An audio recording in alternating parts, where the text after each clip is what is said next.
We'll try our best to answer your questions either during the session or as we end the session. As I wanted this session to be very interesting, what we would do, our sessions will have parts where we will keep sharing with you information through the slides, which will be more stagnant. And then what we will do is we'll go live on a couple of solutions that Elsevier has, which will give you a deeper insight into how research data management impacts different institutions and how you can access some of the data that you did not know existed for your own institution. So I did some research for your university, and I have taken out some of the examples, and I would be very happy to share them with you, which would probably capture your attention. And as I said, please feel free to drop in your questions at any point of time. So what are we discussing today? We are talking about open data. But before we deep dive into open data and the whole concept around research data management, I think it's very important to understand that at this juncture, during these times, why everybody there is a certain wave talking about research data management. There are a lot of initiatives by different institutions, organizations, government bodies around research data management. It's very important to link those initiatives with the fact that how it impacts researchers' life cycles and researchers' initiative. Before we go down to that track, I think it's very important to do a little bit look into what has changed over the period of time. From, research and the ecosystem has changed. The way the researchers publish their papers, the way institutions are governing research has also changed. And there are future skills which are now being discussed, which is very important for an institution, for an individual, for administrative staff, for researchers, for everybody, every stakeholders across academic environment when it comes to managing their research and making them future ready. Now, what we have the most, and I have actually tried my best to capture some of the key aspect around which future skills are built, right? So maximizing on platforms to communicate effectively the research endeavors and outcomes. What does it mean? Which means digitization, right? And you will all agree that within our library environment, within our academic environment, research environment, we are constantly talking about newer solutions, new software initiatives, which can help bridge the gap and which can make more, research much more impactful. And there are plenty of platforms built around it. How to manage your research, how to manage your library resources, how to manage your initiatives, how to use different metrics around measuring the impact of the work that you're doing. Now, another thing which has come up is previously institutions used to have different platforms. You had one platform managing your repository. You had one platform managing electronic theses and dissertations of your students, one for library resources, one managing all your research information management, and another one where you did all the different types of reporting, grant management, and so on.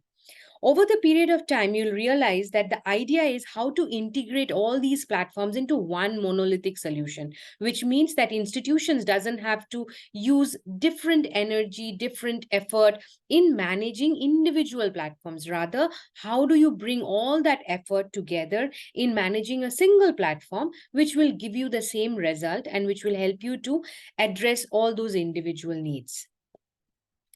Driving collaboration and global visibility, I think institutions are today launching journals. Most institutions have their own research and publication divisions where they're bringing out their new journals.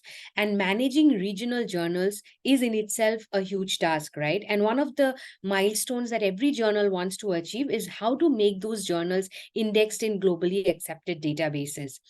Now, to make that initiative, everything boils down to how much, what is the quality of the paper? Do you have enough citation? What is the visibility and reach of your article? What kind of authorship is there? Are you using right methodology to write the paper? Now, all of this boils down to the fact that you would want to bring internationalization for your regional or local journals. And I have been witnessing this initiative across many countries within Southeast Asia. I have recently also had the opportunity to work with a couple of Malaysian universities and institutions. We have a lot of interactions in Indonesia market, Philippines, where we are seeing that there is a collaborative effort of making their journals go global in terms of bringing their visibility, increasing their reach. Now, another aspect which has always been important, but lately it has become paramount in terms of driving research, is to look at how those, what are the initiatives that you're doing? How do you assess those initiatives? The impact of your research, impact of your journals, impact of your visibility. You would like to have, you'd like to have access to metrics and a dashboard that consolidates all these initiatives and gives you a very strategic way of looking at the impact of your research. And most of the platforms would want to have these kind of factors, but unfortunately there are very less platforms which has integrated impact metrics that enables you to look at the ROI of your initiatives. Access to secured infrastructure. Now, if you are government institutions, if you are running a lot of, you're doing a lot of work, it's very important to have a secured infrastructure which is built around your platforms that helps you to manage your research in a very secure and authoritative manner. And the next that we are seeing, which is also linked with the discussion that we're doing, is adoption of open science framework within individual research workflow. Now, when we talk about open science platform framework, we are actually including a lot of initiatives of, or lot of factors within the research life cycle to be part of the open network. Now, what are these? These are the publications that you write. These are journals that you manage. These are the repositories that you are hosting your informations. These are also how you're writing your paper. Now, when we talk about open science, it means that all the initiatives that individual researchers are doing, you should make sure that those initiatives are available for others to get inspired or to have access, so that reusability of your work increases. And that is why we will see that these days there are a lot of mandates around making your journals open access, a lot of mandates around making your repository open access, so that you can broaden your audience, you can take your initiatives to the wider audience. And then there are a lot of initiatives around the open data.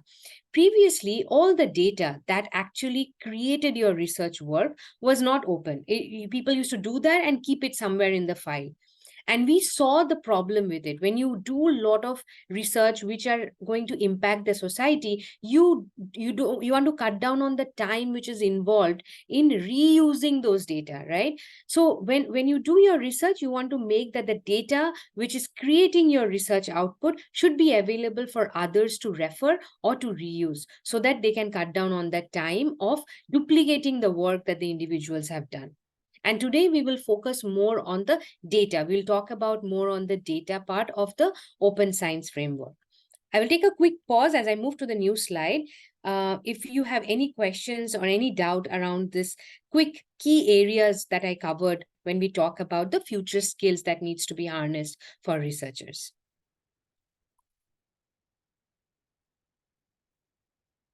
I'm trying to look at the Q&A. I don't see any. Okay, so I will move on. As you all know, you have a Q&A box there. So please type in your questions, because when we move through the slides, you will see that we are slowly moving in and we will leave our concepts behind. And it is important that if there are certain questions which comes to your mind, please feel free to write them immediately. I see one at the chat box. Yeah, okay, so that's my colleague.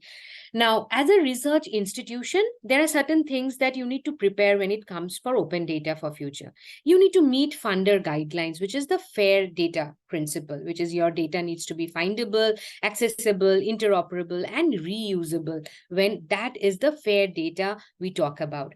And what is data? Data could be anything. It could be experimental data. It could be raw data. It could be all the, data that has gone wrong. It could be large, complex data sets, all of that. So when a researcher is doing his research, every information that he is noting down, whether it is a temperature, whether it is experimental conditions, all of that constitutes research data.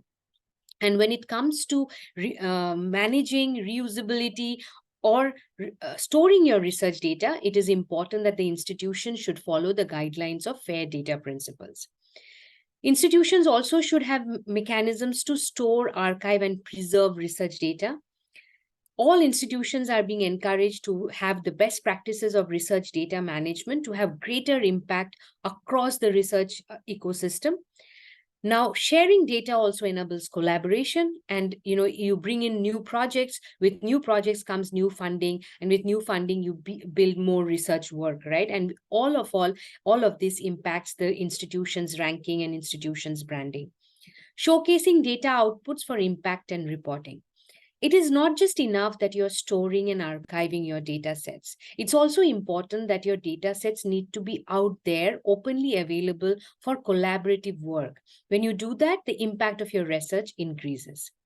Now, keeping all these in mind, we will now slowly go back and look why research data management is important.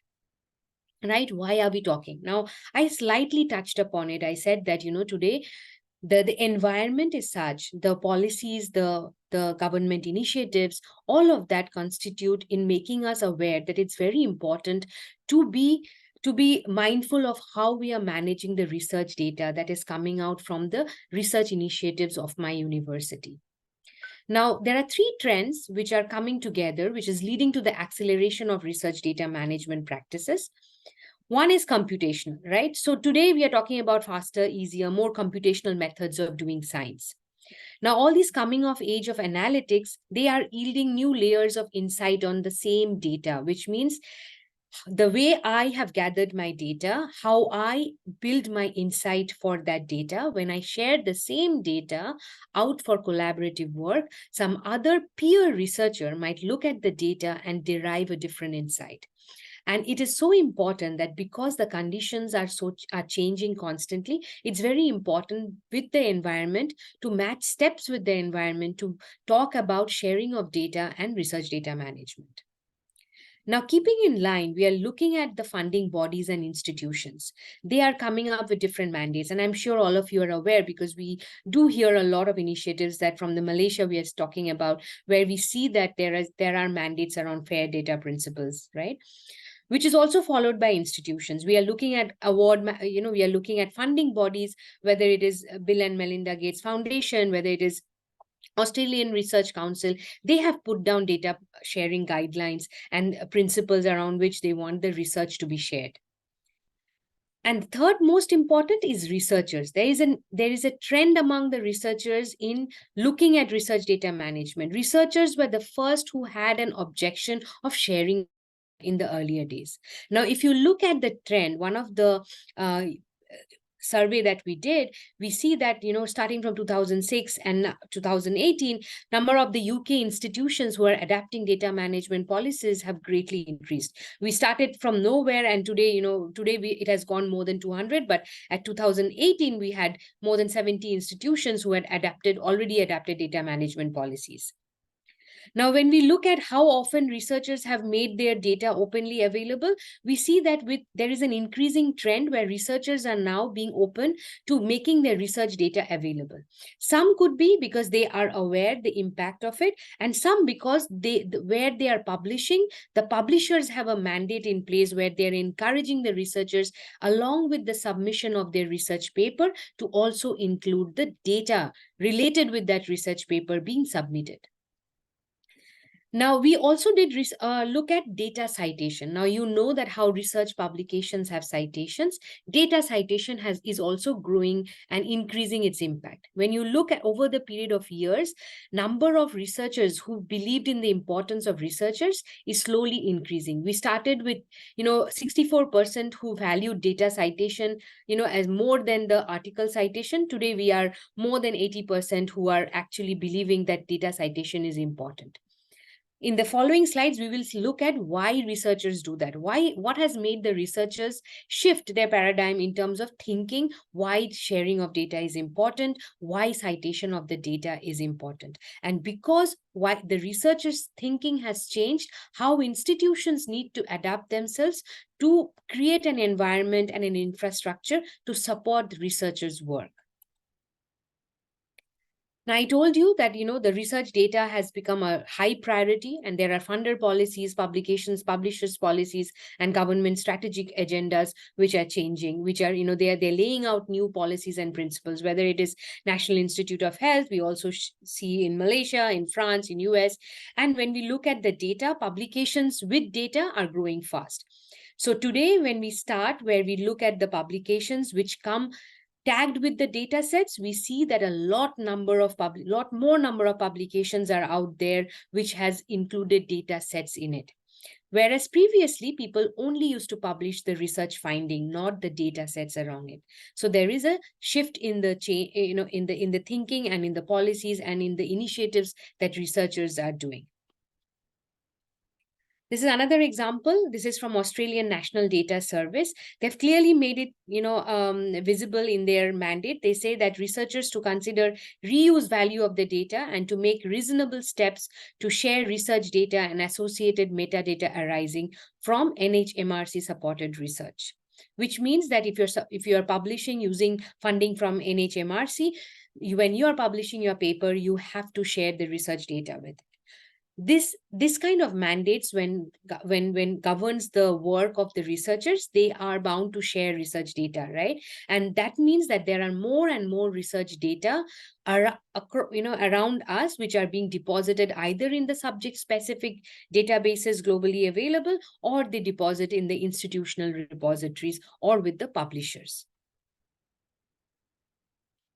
Now, we talked a lot about what is happening globally, and I think it's important to look from the Malaysia's perspective. So what I did, we used everybody, most of you would be aware, we have a solution known as SciVal, which is a benchmarking tool, and we have a lot more can be done using SciVal, which is built on top of Scopus data. So there, we when we started to look at in the year from 2018 to 2023, we wanted to look at publications with data sets which are indexed in a data monitor, which is a solution where we have which is integrated with 2000 plus databases, individual data set databases. When we look at the data and we want to compare countries where the publications with data sets have been very high, we see that, of course, China is top in the region, in Asia Pacific, in the Asia Pacific region.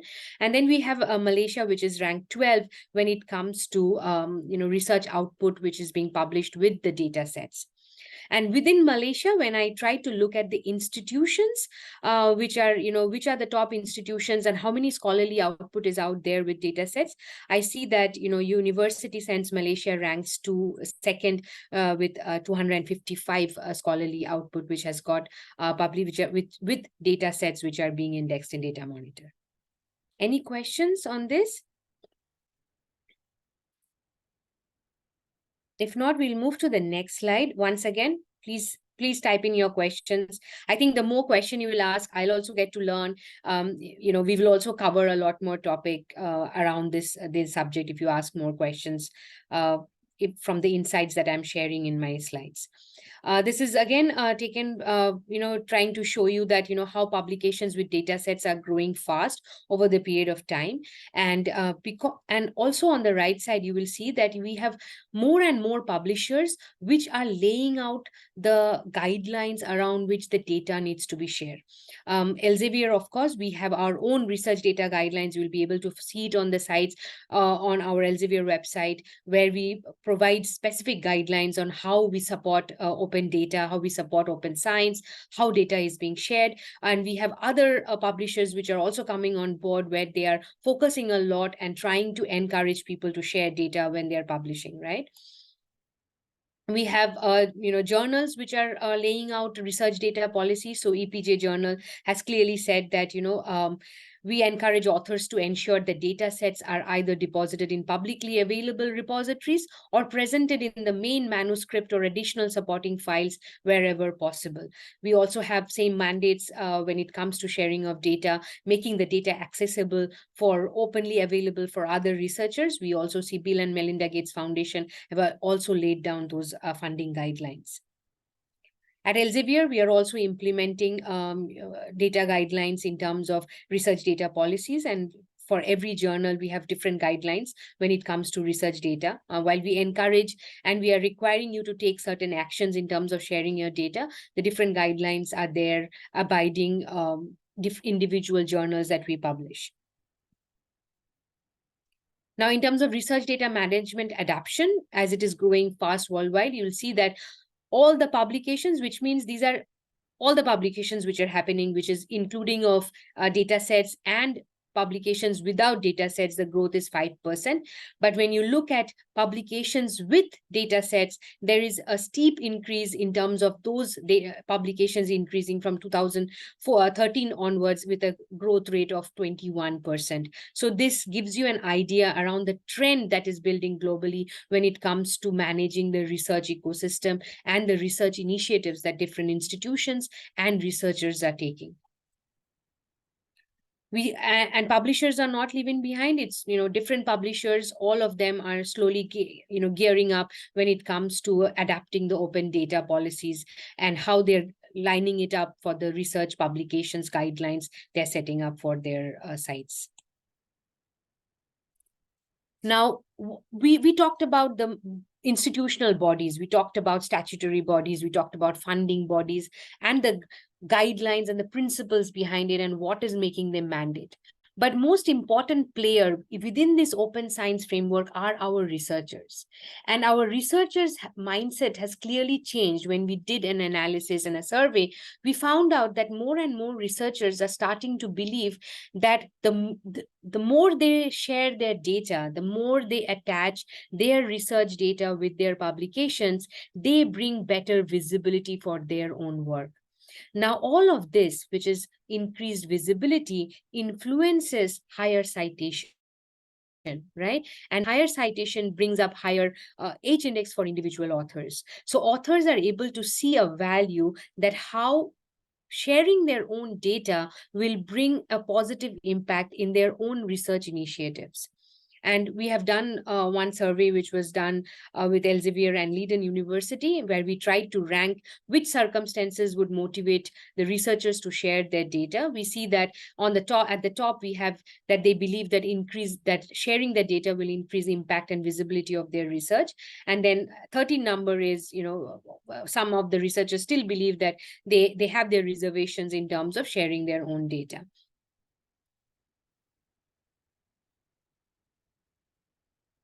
We have touched upon this point, but I would like to share that, there are data and publications available. There are case studies which say that when you share your data with your publications, the impact that it has in terms of improving the citation, it is more than 25% for that paper, which means that when we compare a paper which is being published without data set versus a paper which is published with data set, the increase in citation is around 25% for that paper with the data set.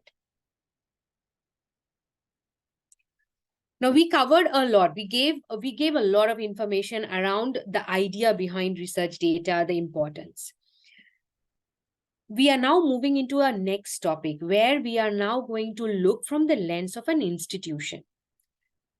What does an institution do? How does an institution support these initiatives? And who within an institution is actually the custodian to help manage these initiatives? Now, this is a little different and related topic, but before we deep dive into it, can we take a quick pause to see if there are any questions for me from the audience? In case if you have, if you are shy of asking question, do you think it would be a good idea, Nicholas, that we run a poll?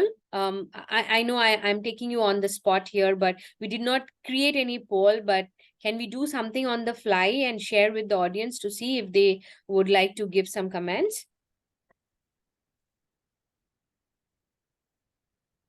I think one way I'll put it out here is that if anyone has any questions with regards to open science, and I know USM is very, very keen on open science, so maybe what I can ask for is someone to basically ask a question in either the chat, or you can raise a hand and I can allow you to speak and share with us any questions that you may have with regards to USM's approach. We do want to make this more interactive, so you will be doing us a huge favor if you can let us know and share with us your thoughts accordingly as well. That's what I would say. Yes, and feel absolutely free to ask. And if you think that there are certain topics which has been left behind, please let us know so that we can better our slides and our content when we do this next time. Yeah. Okay, I will move on. with that thought, now moving to the institution side, we talked about research data. Now, do you know that institutions also need to manage these publication data sets, right? Now, how do the institution manage? Most institutions have their repository where they encourage their researchers to deposit their research data. Now, these institutional repositories, the key custodians of these repositories are always within the library. Library plays a big role in terms of deciding on the repository structure, openness of the repository, and how the repository can support the researchers in their RDM initiative.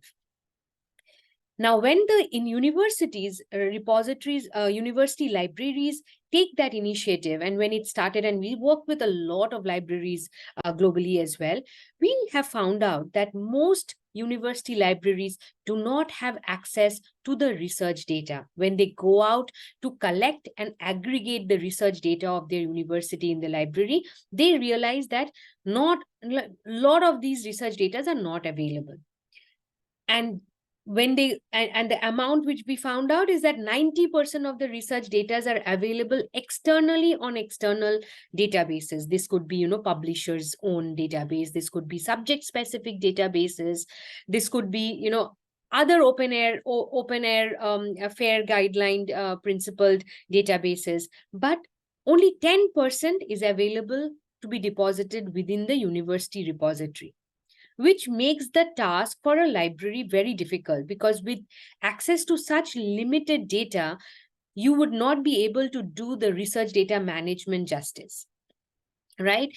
And so with that thought, we move on and we looked at that what institutions are doing. They're ramping up their research data management efforts. We have seen institutions hiring data stewards or data librarians, creating a strategic data management plans, building or finding data repositories. So institutions have repositories. Now repositories are typically can host and manage the full spectrum of work that the institution does. It could be scholarly work, non-scholarly works, podcast, student letters, student projects.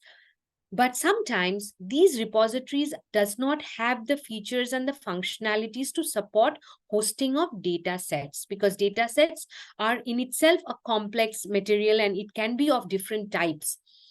Now, that's why libraries need to have access to repositories which can support the framework and provide the environment to support research data management initiatives. So finding the right repository is also very important. Now, these reporting, along with the repository should also have a reporting which can follow compliance, which can allow help in assessment. And finally, once that has been done, what do you call open? You cannot call anything open if you are not bringing it out to the world. To bring it out to the world, you have to showcase your data, which means you need to have a professional way of presenting your institutional data to the global audience. Now, we are seeing a lot of these initiatives which are being done by the institutions, and at Elsevier, we understand complete framework and we support institutions to meet each and individual needs of this research data management policies. Now, all of you are aware of Mendeley Data. Mendeley Data has an individual, has one form of Mendeley Data is available for individuals to subscribe. Now, each of you individually can create a login password and have your own Mendeley Data where you can find your data, where you can work with your data.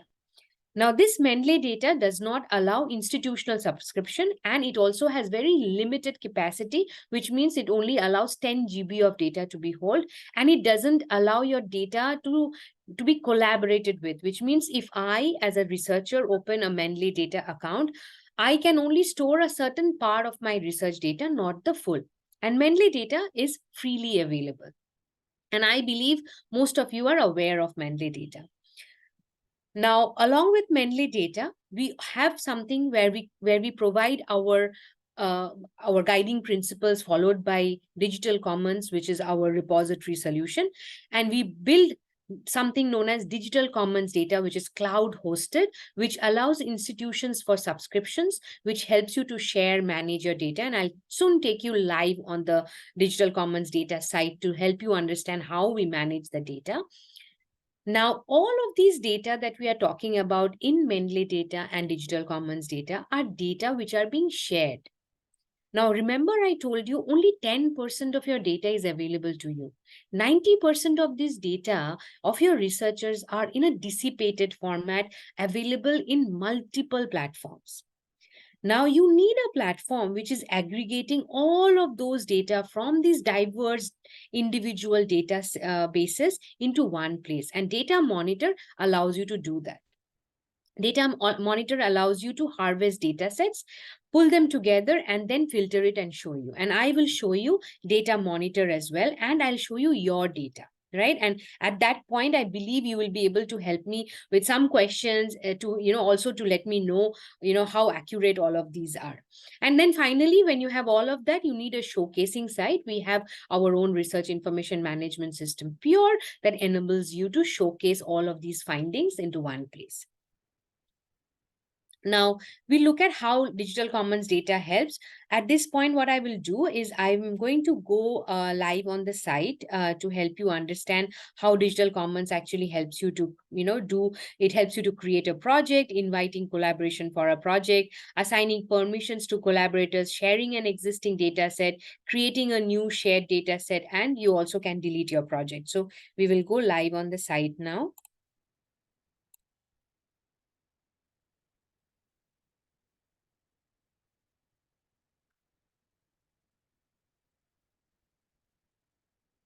So you are all aware of Mendeley data. Okay, let me once, before I dive down into this, I think I would like to believe that most of you are aware of Mendeley data, right? Now, let's look at this in the beginning so that when I go to digital commons data, you will be able to see. So Mendeley data is different from DC data. Can I have some, do I have some questions? Okay, okay. So can I have some raised hands to let me know that you all are aware of Mendeley data, or, some of you at least have an account with Mendeley data? Can we have some understanding on that?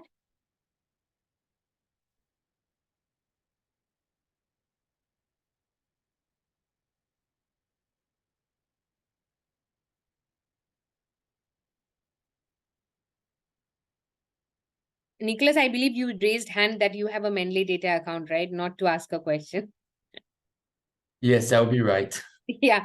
Okay. So can we know if all of you are aware, just if you can just write couple of not familiar with these data before. Okay, so we have couple of okay. Okay, so I think okay, so we have few who has said that they are aware. So Mendeley data, today after this session, maybe a little homework for all of you who are not aware. You can just Google Mendeley data. You will reach to the page, Mendeley data URL page, and then you create your own account. When you create your own account, and it's absolutely free, you would be able to do a bit of work around data management at an individual level. Mendeley data is not available for institutional subscription. Now, digital commons data, it is available for institutional subscription. It has customizable per institution. This Mendeley data is available for journal authors and researchers who may not have access to institutional or domain specific repositories. The maximum data set size for Mendeley data, which is at individual, is 10 GB, whereas for digital commons data, it is 100 GB. Mendeley data doesn't allow you to have branded showcasing, custom domain, custom metadata, to work on projects, collections, restricted files. They don't allow, Mendeley data doesn't allow you to do that, but digital commons data allows you to do that. And now what we are going to do is we are going to take a sneak peek at digital commons data.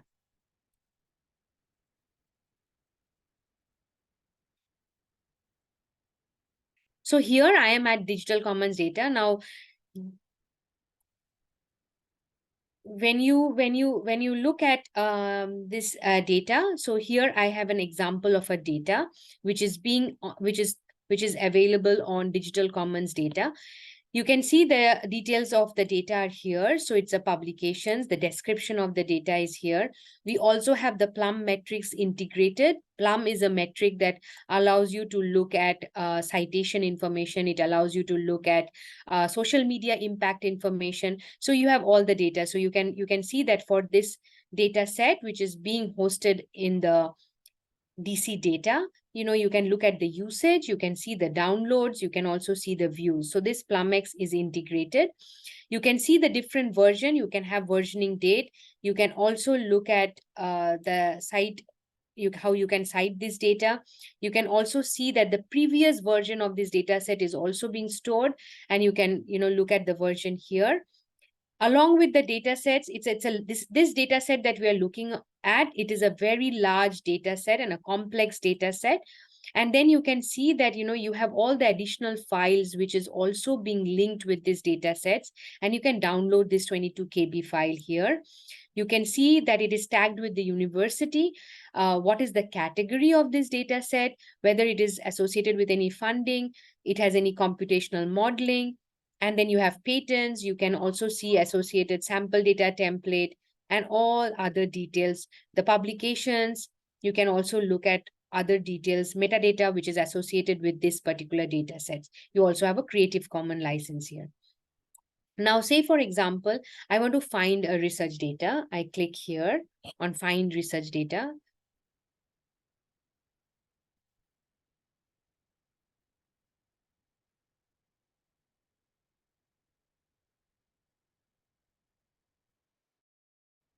So I, let's take a topic. Say, for example, I say stem cell, right? I search here.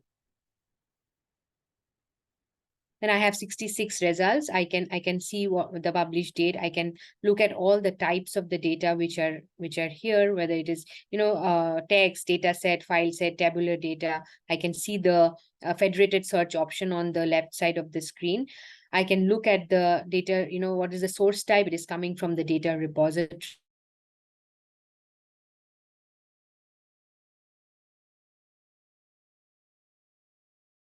Here.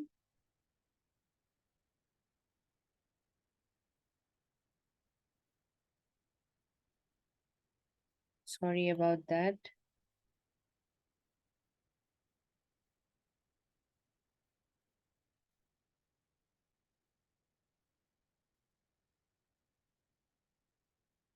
Let's try something else.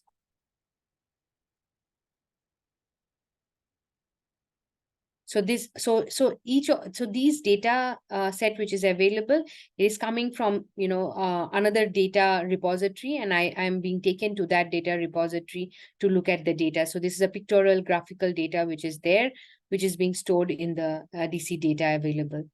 Now, if I go back here, right, I go to my data.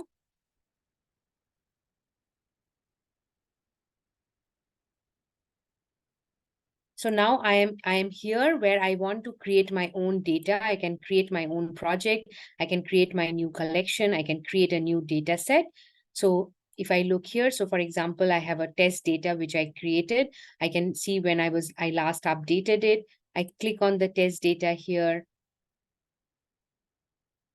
So this is where I'm managing my data, right? I can have a preview. I can publish my data. If I have an external facing site, this data that I have created, I can publish it. I can share my data here, right? I can write all the descriptions about the data. I can also attach files. So if I want to attach associated files for this data, I can keep attaching files from here. I can change the license. I can add other metadata available. If I want to add a funder, I can add funder for my data sets. And I can create a link for this data set.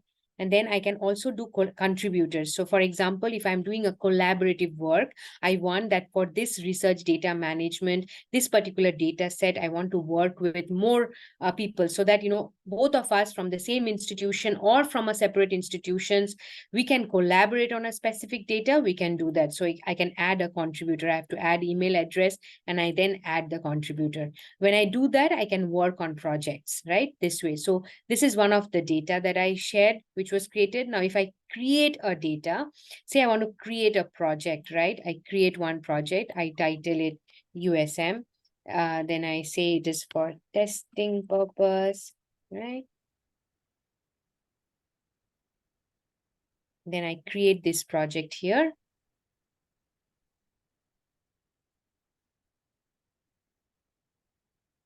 Once I create a project, then I'll have to see whether there are data sets or not. So there are no data sets, then I have to create a data set which is associated with this project. If it is not a published data, it will show me that it is not a published data. Now I will create a data. Either I can create a data set or I can import my data set from an existing repository solution. And you can see right now I have only one member in the project, right? So if you see, there are only one member right now, but I can add a new member for this project, right? So if I want to add a new member, that person has to be in the, let me see, Nicholas. Yeah.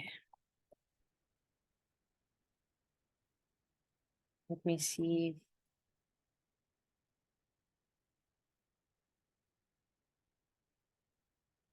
So I have, see, I looked for Graham. I have Graham, my colleague. Now I'm to add Graham also as a member of this project. So then I can decide whether, what are the rights I want to give to this additional person. He can be the owner, he can be project admin, can be an editor, he can be a viewer of the data set. So you can decide what kind of roles and right you want to decide for your collaborative partner. So if I want to say, okay, he has a project admin role, then I save it. Right now I have a project member who has been added. Right, so I will close this. So now I have two members for this project, and then associated with this project, now I can create a data set. Now data set title could be test. I save this, right? After I have saved it, then I can edit this. So now I can edit this. I can do the licensing, I can edit in terms of the versions, I can add files to this data set. Now I am here at this data set level, which I showed you before, where I can add different materials, different metadata, and I can upload and publish it and associate with the project. So this is how using the DC data, you are able to collaborate and work and manage your research data of the institution. Now, any questions on this? Priyanka, we have a couple of questions. So Sure. someone's asking what exactly is Figshare, and if people can use this data accordingly as well. So Figshare it is a subscription-based repository, which is external repository. It is not Elsevier's. It is a separate repository where a lot of publishers and researchers deposit their data. So as I told you that when researchers are publishing data, you can deposit it either in your institutional repository, or most researchers deposit it in external databases and sites. And because of that, so let me explain this in a little. Is it okay, Nicholas? I just move on. I will be able to explain it better if I show them something. Sure, go ahead, please. Yeah. So this is Mendeley Data. I have it. It's in an incognito mode because I have not logged in. I have tried to search for data which is available for research data available for University Science Malaysia. When I go as in an incognito mode, or when you log in Mendeley Data as an individual, you see that USM has 739 data sets, right? So all of these are your data sets, and you can see that your universities, these are, all the repositories where your universities publishers are, your university researchers are depositing the data. So you have 44 from Mendeley Data, 170 from Figshare Academic Research System, Zenodot. So all your researchers are depositing in these individual databases. When you do not have any subscription and you're using the free version, you have access to only 739 results. Now, let me show you magic, okay? When I log into our data monitor, which is a platform which aggregates all of these databases, and I look at your data, which is USM's data, I put in your institution ID. This is your SciVal institution ID. I see that you have 5,805 results. So your institutions all over all the databases, you have 5,085 data sets which are available for you. But you will only have access to this data if you have Data Monitor, which is a database for managing all the different individual external sites where all your data sets are being deposited. I'll take a pause. And Nicholas, please let me know if this needs to be explained once again, or if it's clearer. Let's take a pause because this could be a little overwhelming. I think this is clear. I think one question which I do have is why is there such a market discrepancy between the data sets that we see on Mendeley Data as well as Digital Commons? I think that's probably the question that I have as well. Absolutely. So Mendeley Data is a free version. It is not integrating with the multiple individual databases where researchers are depositing their data either due to publisher mandate or due to their own journal mandates. Whereas when you are looking at DC data, it is being powered by Data Monitor. Now, if I will quickly go back to my presentation, I will share this. Let me quickly show. Yes. So this is how Data Monitor works. Data Monitor, it is taking data from 2000 plus generalist and domain specific repositories. Once it harvests data, there are more than 30 million records, right? And then they use API. And after that, now you know that data sets, exactly like publications, might not be complete. Many data sets will not have broken institutional ID, or author names are not corrected. What Data Monitor does, we do cleaning up and enrichment of those data, which is being harvested from these generalist databases. Once we have cleaned it up, we have enriched the data, it becomes part of the Data Monitor corpus. Now, this whole work which is being done, so for example, when USM is looking at Mendeley data, they are not able to integrate all the content from these generalist databases, and they do not have this cleaning up which is happening. Because of that, their corpus doesn't capture all the data sets which is being published by their researchers.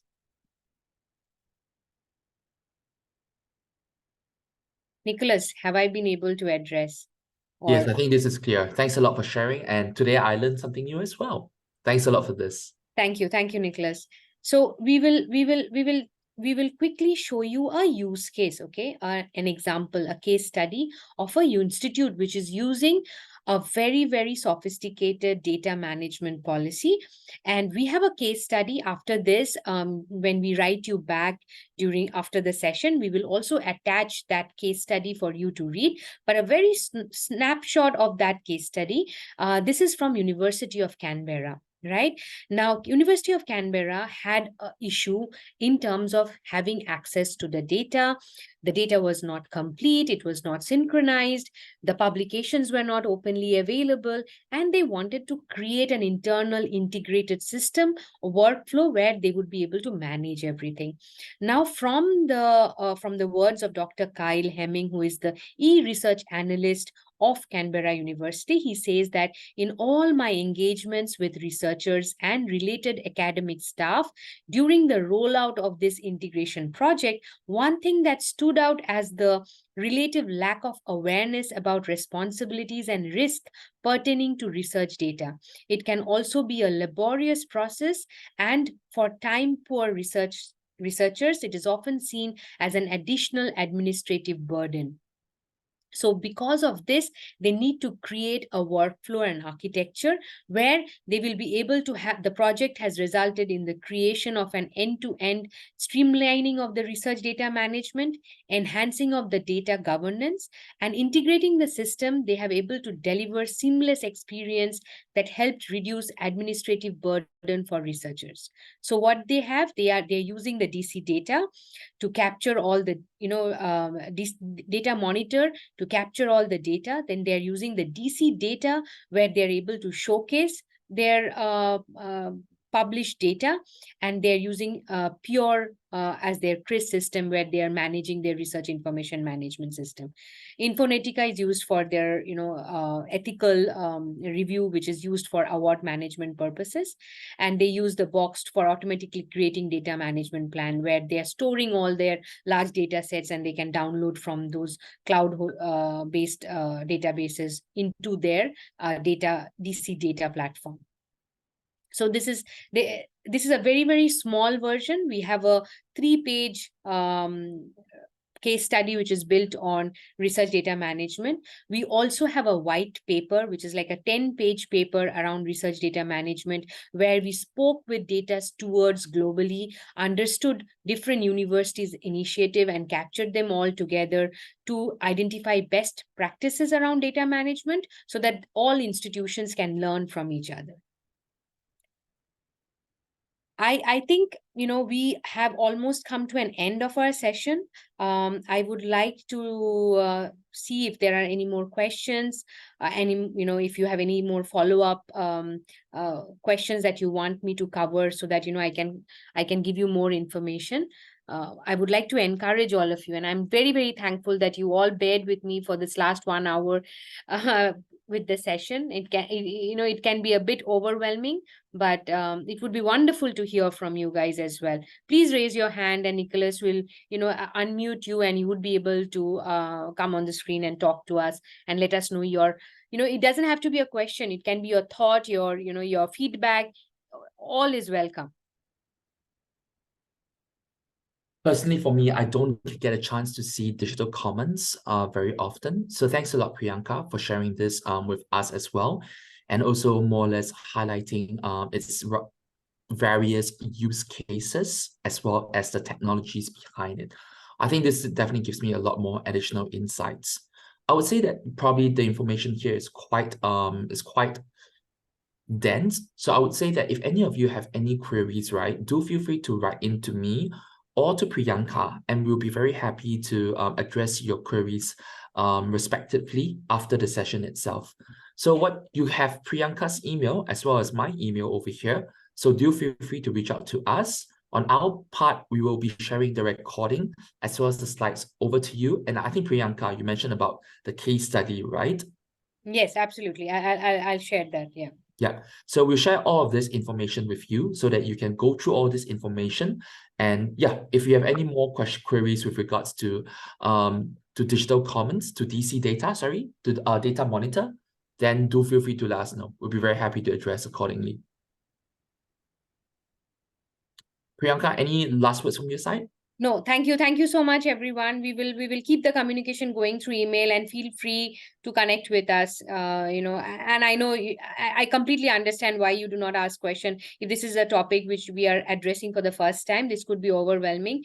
So, once we share all the details, go through it and feel free to connect back with us. We'll be more than happy to support you wherever you need. Yeah, thank you, everyone. Do we end this session now, Nicholas? Yeah, I think we can end the session. I don't see any queries within the Q&A chat box, not the chat box itself. So thanks a lot. Yeah.